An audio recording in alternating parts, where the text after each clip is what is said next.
Bonjour et bienvenue dans cette nouvelle vidéo. Je suis ravie de vous retrouver cette semaine avec un nouveau sujet sur le Canada à aborder ensemble. Mais si on ne se connaît pas encore, je m'appelle Astrid, je suis française. J'ai grandi dans un petit village dans le sud-est de la France, en Ardèche, et j'habite à Toronto au Canada depuis 2014.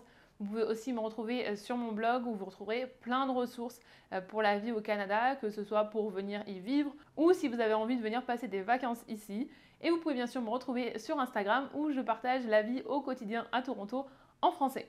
Alors cette semaine, je me suis dit qu'avec la Saint-Valentin qui arrivait, on allait choisir un sujet qui restait dans le thème et on va parler des relations amoureuses Amérique du Nord versus France. C'est un sujet qui fait beaucoup parler, beaucoup de questions. Mais avant de rentrer dans le vif du sujet, je voudrais remercier Ana Luisa qui sponsorise cette partie de la vidéo. Alors, si vous ne connaissez pas Ana Luisa, c'est une marque de bijoux qui est basée à New York et qui livre à l'international. J'avais déjà collaboré avec eux il y a un petit moment et cette fois-ci, j'ai pu choisir 5 pièces. Donc, vous pouvez voir, j'ai choisi 2 paires de boucles d'oreilles et un assortiment de bagues. Parce que cette année, j'avais envie de bagues en fait plus légères que je pouvais porter plus facilement au quotidien par rapport aux grosses bagues que je portais habituellement. Et la paire que j'ai eue il y a à peu près 2 ans et que vous avez vu plein de fois puisque je la porte très souvent dans les vidéos ou même sur Instagram, dans les vlogs parce que je l'aime vraiment beaucoup cette paire de boucles d'oreilles. Elle s'assortit hyper facilement avec tout et elle a absolument pas bougé alors que je les porte vraiment très souvent. Donc c'est très bon signe si jamais vous cherchez des bijoux qui restent accessibles. Vous avez aussi une garantie d'1 an si jamais ça ne vous plaît pas. Et à savoir que tous les retours qui ne peuvent pas être vendus sont donnés. Donc ça c'est important aussi puisque je ne sais pas si vous êtes au courant mais il y a beaucoup de choses qu'on retourne en fait qui ne sont jamais remis en vente et qui partent souvent à la poubelle. Donc je trouvais que c'était un point important à vous partager. Et donc si vous cherchez des idées de cadeaux pour vous-même ou pour faire plaisir à quelqu'un autour de vous, jusqu'au 16 février, si vous achetez un produit, vous avez un deuxième produit à 50%. Donc je vous mettrai toutes les infos et le lien dans la barre de description. Et on peut donc maintenant se lancer dans notre sujet du jour. Comme je vous le disais, on va parler des relations amoureuses. J'avais déjà écrit un article sur le blog il y a à peu près 2 ans, je crois. Donc avec le temps, j'ai un peu plus d'expérience, un peu plus de recul, j'ai posé un peu plus de questions autour de moi. Donc j'espère pouvoir vous apporter un peu plus de réponses pour déchiffrer ce monde du dating complètement inconnu aux Français et peut-être à d'autres personnes. D'ailleurs, vous parlez peut-être français, vous n'êtes peut-être pas français, mais peut-être que dans votre pays, ça ne se passe pas comme ça et vous débarquez ici et vous avez du mal à comprendre. Je suis là pour vous aider à déchiffrer tout ça et surtout vous aider à protéger votre petit cœur puisque au fil des années, j'en ai entendu des histoires de personnes qui arrivaient ici et qui ne comprenaient pas les codes et qui se retrouvaient avec le cœur brisé. Donc on est là aujourd'hui pour vous préparer à cette étape de la vie en Amérique du Nord. Alors c'est vrai que les relations de manière générale en Amérique du Nord sont très différentes de la manière dont on a des relations en France, que ce soit amicales, que ce soit professionnelles, donc c'est pas étonnant en fait que même au niveau amoureux ce soit complètement différent. Et c'est vrai qu'au début ça peut faire un petit peu peur, c'est impressionnant, ça peut même être décourageant. Au fil des années j'ai rencontré plusieurs personnes, particulièrement des femmes qui me disaient qu'elles envisageaient de rentrer en France parce qu'elles n'arrivaient pas à trouver quelqu'un ici et que c'était trop compliqué et que c'est limite un peu compétitif quand même. Donc voilà, je veux pas vous faire peur, parce que regardez la preuve, j'en suis la preuve vivante. Je suis arrivée toute seule, j'ai rencontré Monsieur Chaton ici, et j'ai plein de conseils à vous partager du coup, parce que c'est quand même vraiment différent sur plein de points. Et qu'on a passé maintenant ces étapes, parce que quand j'ai écrit l'article, ça faisait seulement quelques mois qu'on était ensemble, donc il y avait encore des étapes qui n'étaient pas passées. Maintenant, on est emménagé ensemble, donc on est quand même à un stade avancé de la relation. Et surtout, il m'a exposé à beaucoup plus de Canadiens que ce que moi j'avais pu rencontrer toute seule. Donc j'ai pu faire ma petite fouine pour vous ramener plein d'informations. Alors déjà, on va commencer par établir comment ça se passe en France pour les gens qui regarderont la vidéo et qui ne sont pas français, ou en tout cas qui n'ont pas expérimenté les relations amoureuses en France. En France, c'est très simple.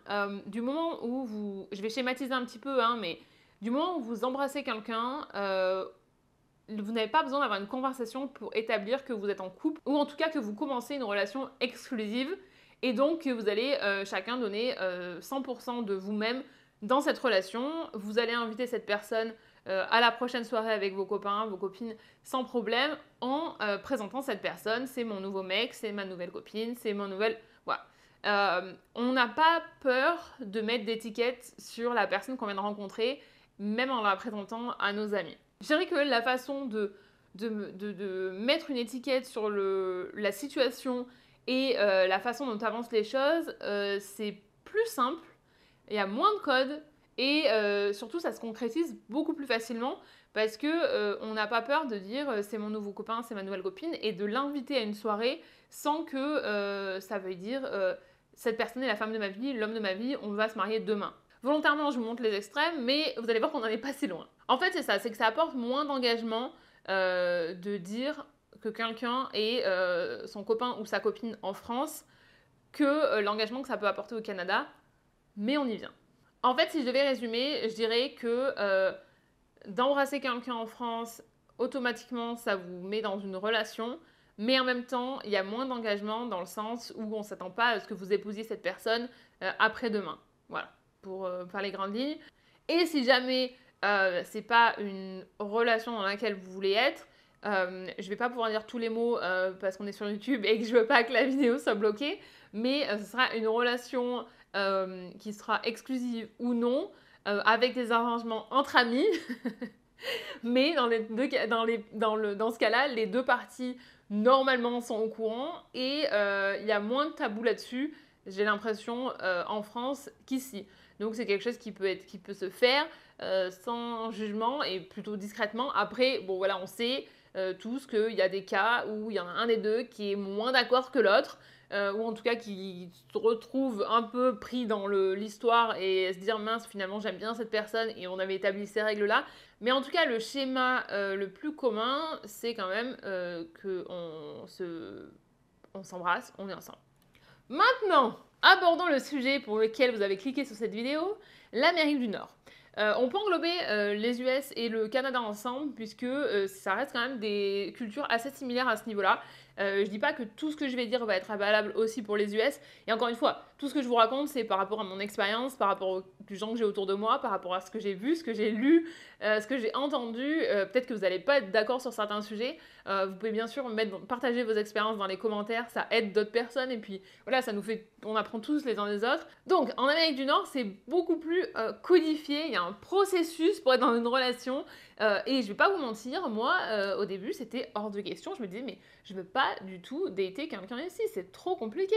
Je vais me faire avoir. Et je trouvais ça hyper intimidant parce qu'il y a plein de codes et que c'est une autre culture et que c'est une autre langue aussi. Hein. C'est que dater dans une langue qu'on maîtrise plus ou moins, dans un pays où on maîtrise la culture plus ou moins, des codes au niveau des relations où on est pareil plus ou moins, mettez ça dans un bar bruyant et c'est un challenge mais incroyable. Donc des alternatives, c'est aller boire un coup dans un parc. Alors c'est sûr que c'est pas aussi cool peut-être que d'aller dans un bar, mais je pensais que j'étais la seule et en fait j'en ai parlé à des copines et qui m'ont dit non, c'est impossible, on n'arrive pas à avoir une conversation. Entre le défi de comprendre ce qu'ils disent, plus la musique, enfin il y a beaucoup d'agitation et tout, ça reste un challenge. Donc bon, allez hop, c'était le petit conseil gratuit qui était, je savais pas où le mettre, mais au moins c'est fait, vous êtes au courant que c'est pas grave en fait, c'est normal, vous n'êtes pas les seuls et c'est pas parce que vous proposez pas d'aller dans un bar super cool que ça va pas bien se passer. Mais voilà, il y a d'autres alternatives qui fonctionnent, j'en suis encore une fois la preuve vivante. Alors, comment ça se passe quand vous allez avoir un date? Donc le date, on pourrait traduire ça en français. Enfin, je sais que c'est un mot qui est maintenant utilisé en français, mais si on voulait traduire en français, ce serait plutôt rendez-vous galant, mais personne n'utilise ce mot. Mais c'est ce que j'essaie d'expliquer aux Canadiens, c'est qu'en fait, nous, on n'a pas tous ces codes. Donc, si jamais quelqu'un nous plaît, on va leur proposer d'aller boire un verre ou de se voir à tel endroit, ou on va les inviter à une soirée. Mais en fait, il n'y a pas ce concept de absolument mettre une étiquette en disant « je vais en date avec telle personne ». Et du coup, j'ai toujours un petit peu du mal à leur expliquer. Et d'ailleurs, j'ai des copains qui se sont retrouvés à aller boire des coups, en tout cas passer un moment. C'est comme ça qu'il est vraiment, on peut le traduire. Passer un moment avec un ou une Française et qui m'appelle, qui me dit Astrid, je sais pas si c'est un date en fait. Je dis bah c'est quoi, vous avez prévu de faire quoi? bah on va elle ou il vient chez moi boire un coup. Je dis oui mais du coup c'est quoi? Parce que c'est quand même bizarre. Je dis non, pour nous c'est pas bizarre en fait. C'est qu'on met pas d'étiquette sur ça parce que c'est pas dans notre culture. Et si c'est quelqu'un qui est pas là depuis longtemps, en plus, forcément, ça va pas lui venir automatiquement. C'est un date ou pas. Mais je dis, c'est juste tu passes du temps ensemble et puis ça se fera naturellement.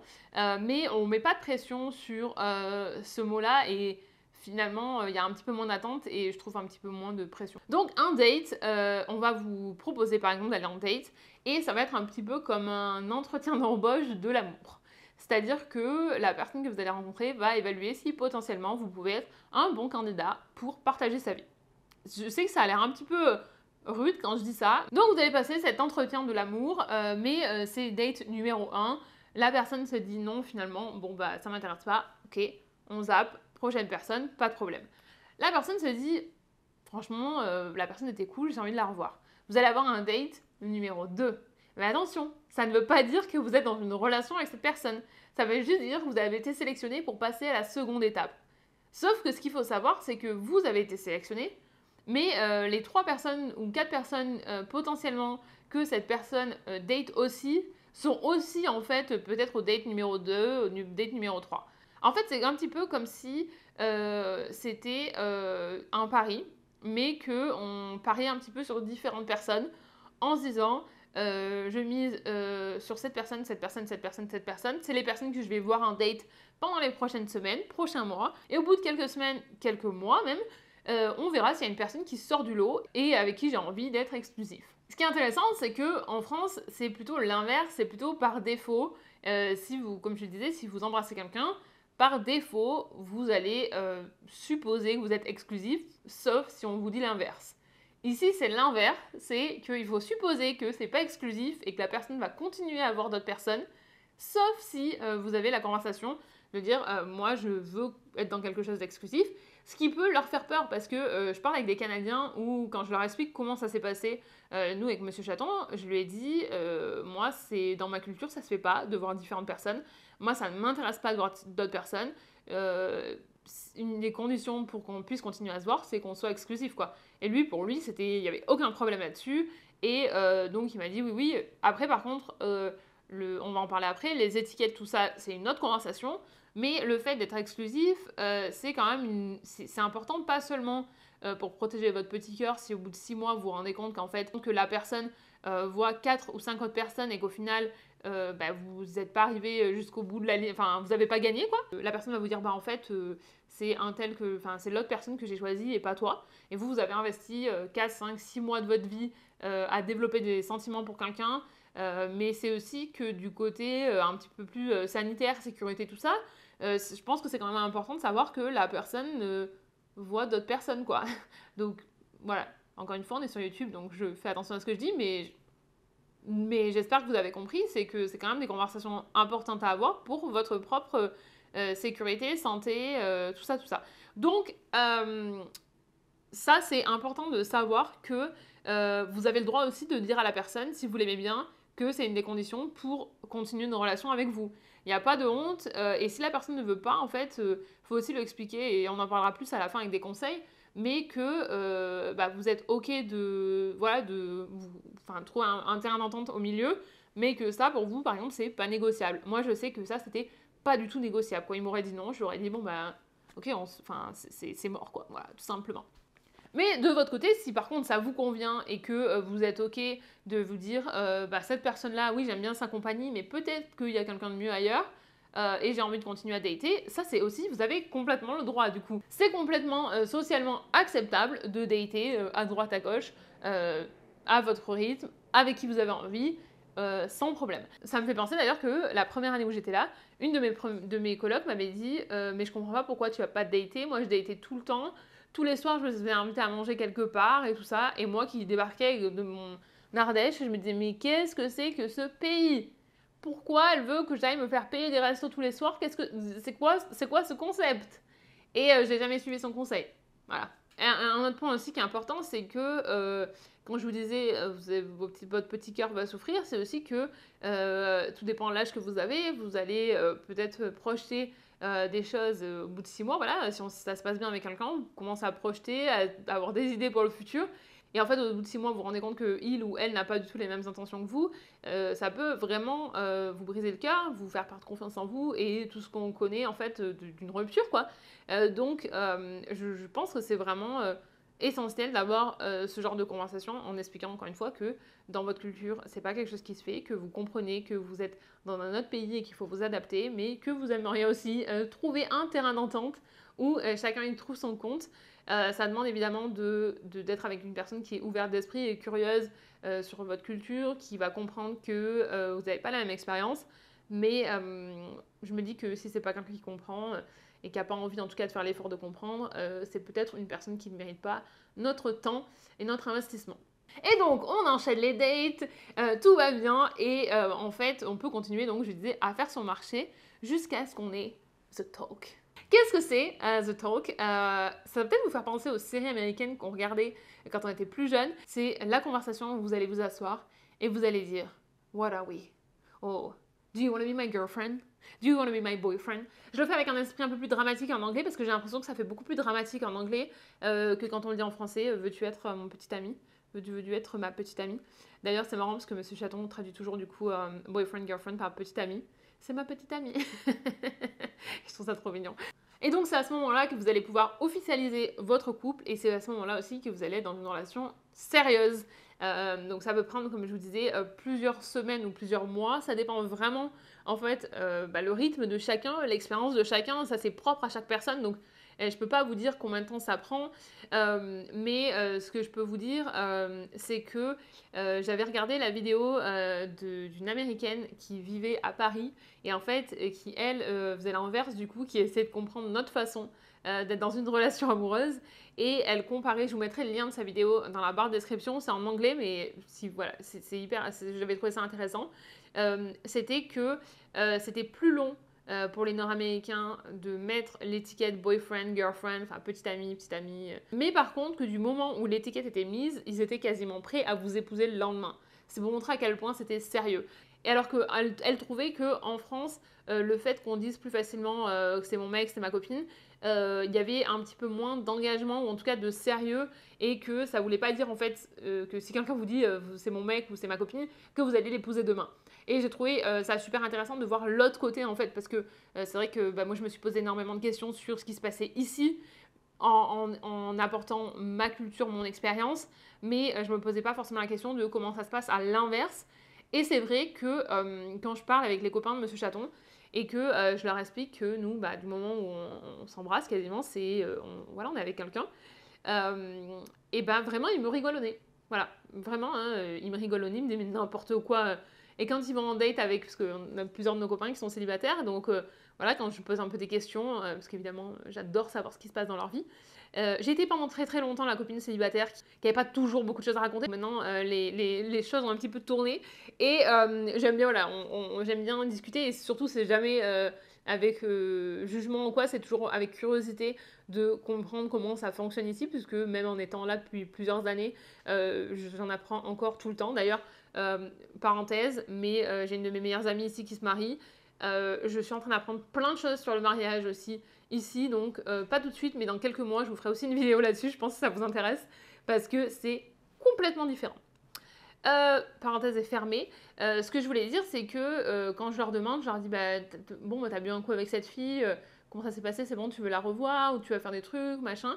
Et presque, je me fais presque crier dessus en me disant non, mais ça y est, ça va trop vite. Et c'est ça souvent leur truc, c'est que ça va trop vite, notre façon de faire, où nous, on a tout de suite plus envie de passer du temps ensemble, alors que eux, ça va être un date par semaine.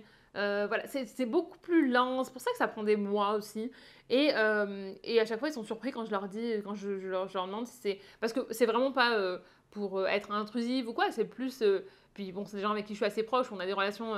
Je me permettrai pas de poser des questions comme ça à n'importe qui. Mais vraiment, eux, ils me disent que notre façon de faire, c'est beaucoup trop rapide, ça fait beaucoup trop peur. Et je pense à un de ses potes en particulier, qui est paniqué à chaque fois que je lui parle de la façon dont nous, on approche les relations amoureuses, quoi. Et je trouve ça tellement intéressant de voir les différences culturelles comme ça, sur des domaines auxquels on ne pense pas forcément quand on immigre dans un autre pays. Et surtout, je suis sûre qu'il y en a plein parmi vous qui sont venus en couple et donc qui n'ont même pas accès à ce pan de l'immigration canadienne, comment dire, du projet que c'est d'essayer de trouver sa moitié, et particulièrement à Toronto. Je sais pas comment sont les autres villes, mais Toronto c'est quand même vraiment compliqué. Et voilà, donc après avoir daté pendant des mois, vous avez mis une étiquette sur votre relation. Vous êtes boyfriend and girlfriend, ou girlfriend and girlfriend, ou boyfriend and boyfriend. Congrats! Félicitations, c'est une grande étape aussi dans l'immigration en Amérique du Nord. Si vous avez tenu jusque-là, vous méritez des applaudissements. Attendez, je pose l'iPad. Ils sont pas très énergiques ces applaudissements. Hein. Donc maintenant vous avez compris le concept du dating, je voulais vous partager quelques informations supplémentaires, à savoir que les applications de dating sont très utilisées ici, particulièrement dans une ville comme Toronto, parce que c'est quand même assez difficile en fait de rencontrer des gens en vrai. Nous on s'est rencontrés au boulot et en fait c'est vrai que c'est souvent le lieu où on rencontre sa moitié ou dans les fêtes avec des copains, mais c'est vrai que sur les 3 dernières années ça a été plutôt compliqué vu la situation, vous savez.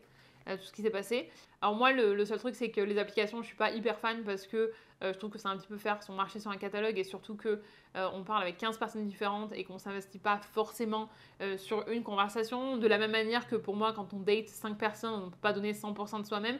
Mais je sais aussi que c'est un super moyen pour rencontrer du monde. Et même si vous ne rencontrez pas l'homme ou la femme de votre vie, ça peut aussi vous aider à découvrir ce côté-là de la culture nord-américaine en faisant aussi, s'il vous plaît, très attention. C'est une grande ville, donc donnez toujours votre lieu de rendez-vous, le nom, prénom de la personne, le numéro de téléphone. C'est ce qu'on faisait, nous, entre copines. C'est qu'on promenait toujours au moins une personne, dire voilà, j'ai rendez-vous avec telle personne à tel endroit, c'est les informations qu'il m'a données, je te partage ma position même avec le téléphone pour que tu saches où je suis. Parce que voilà, c'est vrai que par exemple, moi je trouvais que c'était un peu plus intimidant aussi parce que quand j'étais à Valence, je savais que même si j'allais boire un coup avec un gars, c'était toujours une connexion par rapport à quelqu'un parce que c'était tellement petit qu'en fait on se connaissait tous, ou en tout cas on avait tous une connexion avec quelqu'un, donc c'était un peu plus rassurant. Ici, c'est une grande ville où on n'a pas forcément de connexion, donc n'oubliez pas de partager ces informations avec quelqu'un pour votre sécurité. Et maintenant que vous en savez un peu plus sur le dating en Amérique du Nord, je voulais faire un petit parallèle avec une émission de télé-réalité qui n'a pas eu un grand succès en France, mais qui en est à sa 27e saison aux États-Unis, c'est Le Bachelor. Et Le Bachelor, je ne sais pas si vous vous souvenez, c'était un gars, parce que je crois que ça a seulement été des hommes en France. Aux États-Unis, c'est Bachelor et Bachelorette. Mais c'était un homme qui avait plusieurs prétendantes. Il allait en rendez-vous avec chacune d'entre elles. Il en embrassait une, il en embrassait une deuxième. Ça posait aucun problème à personne. Sauf que le public français n'a pas super bien réagi, en tout cas pas accroché comme le public américain, puisque, comme je vous disais, il y a 27 saisons aux États-Unis. Et il y en a eu seulement, je crois, 3 ou 4 en France. Mais en fait, c'est vrai que c'est un concept qui m'a un petit peu surprise quand c'est arrivé en France, où je me disais, mais comment ça se fait que ce gars puisse embrasser tout le monde, se tape des rendez-vous galants avec tout le monde. Je disais pas rendez-vous galant à l'époque, hein, c'est juste pour la vidéo. Et que ça choque personne en fait. Et j'ai compris en déménageant ici que en fait c'est complètement calqué sur leur façon de dater, leur façon de rencontrer quelqu'un. Et donc pour les Nord-Américains, c'est un concept qui est tout à fait acceptable. Donc il n'y a pas ce choc culturel que nous on a pu ressentir devant cette émission-là. Mais si jamais vous vous en rappelez, je trouve en fait que c'est un exemple plutôt représentatif de ce qui se passe en Amérique du Nord. Je voulais aussi qu'on parle de quelques différences notables que j'ai pu remarquer entre le dating en Amérique du Nord et le dating en France. Et on va commencer par le rapport à l'argent. Quand je vous disais que c'était un peu un entretien d'embauche pour l'amour que vous passiez dans le premier date, le sujet de l'argent sera probablement abordé puisqu'il n'y a pas trop de tabou là-dessus et il y a même des personnes qui vont être complètement honnêtes en disant qu'elles recherchent quelqu'un pour les entretenir pour qu'elles puissent arrêter de travailler par exemple. Ou qui vont demander combien vous gagnez par mois, par an, qui vont vous demander des conversations qui sont un peu plus personnelles et qui sont beaucoup plus tabous en France parce que alors même si je suis bien quand même consciente qu'en France il y a quand même des gens qui sont intéressés par le statut social et tout ça, j'avais l'impression que c'était un petit peu moins direct du moins. Mais le rapport à l'argent est complètement différent aussi. voilà, je trouvais que c'était un point important à vous partager, que vous ne soyez pas surpris si quelqu'un vous demande combien vous gagnez. Mais quand vraiment je vous dis qu'il y a des personnes qui sont complètement ouvertes sur le fait qu'elles cherchent quelqu'un pour les entretenir, c'est arrivé quand même 2 fois encore dans les 6 derniers mois à mes potes. En disant non, non, mais moi mon objectif c'est seulement de rencontrer quelqu'un qui peut couvrir mes frais parce que moi je veux pas travailler, je veux rester à la maison quoi. Et je trouve ça toujours assez surprenant, peut-être parce que c'est pas la manière dont moi je vois les choses. Je comprends bien qu'on a tous des objectifs différents dans la vie, mais ouais, voilà. Je voulais juste vous partager vous en pensez ce que vous voulez, mais voilà, je trouvais que c'était intéressant à vous partager. Ensuite, un autre point qui est aussi très différent, c'est le rapport au mariage. En Amérique du Nord, on se marie beaucoup plus qu'en France et c'est surtout aussi très codifié. Comme je vous disais plus tôt, je pense que j'aurai l'occasion de vous en reparler puisque là, j'ai une de mes meilleures amies qui se marie, et qu'elle est française aussi, donc on est en train de découvrir plein de choses. Et le mariage ici est aussi vu comme un signe de réussite. Donc c'est aussi un objectif pour beaucoup. Pas tout le monde évidemment, mais c'est quelque chose qui sera plus facilement discuté. Et même d'ailleurs, quelque chose qui m'a un peu surprise, parce que maintenant ça fait 3 ans et demi qu'on est ensemble, donc c'est que les gens vont en parler ouvertement devant vous.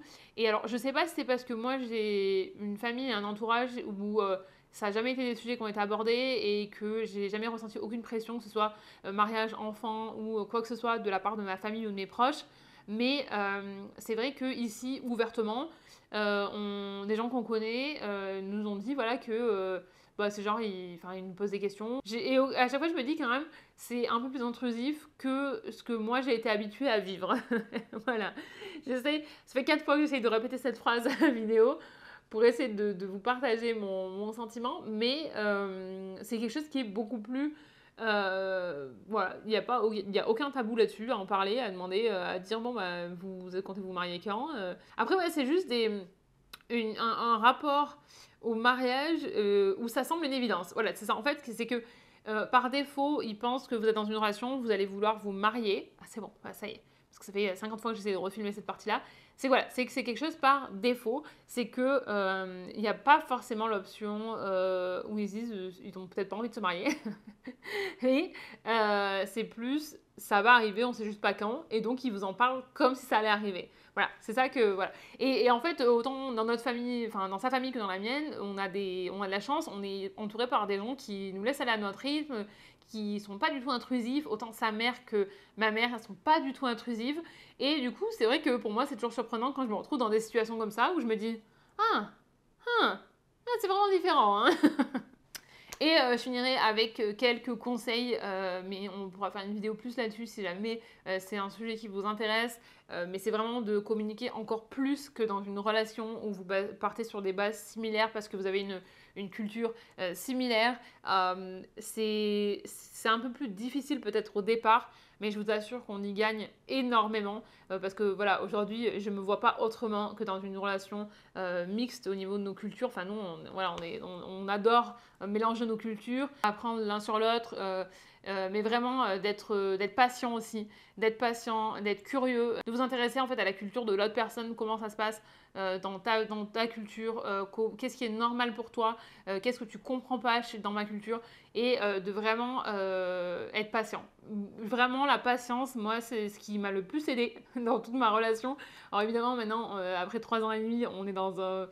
On connaît les codes et surtout on a créé les nôtres en fait, mais au début ça demandait beaucoup de patience et si vous voulez je vous raconterai ça dans une autre vidéo. Mais voilà, j'espère en tout cas que je vous aurais pas effrayé, mais parce que vraiment c'est une expérience incroyable. J'ai plusieurs couples autour de moi qui sont franco-canadiens ou franco autre chose ou canadien autre chose, et franchement c'est vraiment que de la richesse en plus de partager sa culture avec quelqu'un qui ne la connaît pas. Donc foncez, n'hésitez pas si vous avez des questions bien sûr. Et avant de finir cette vidéo, je vous rappelle que vous pouvez trouver les liens pour les bijoux que je porte et pour profiter des 50% sur le deuxième produit acheté chez Ana Luisa dans la barre de description. Je vous remercie d'avoir passé ce moment avec moi.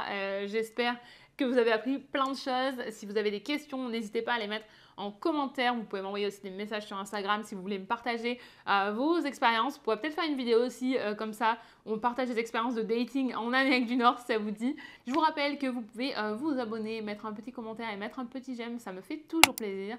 Je vous souhaite une excellente journée, une excellente soirée ou une excellente nuit où que vous soyez dans le monde. Et je vous dis à mercredi pour le vlog.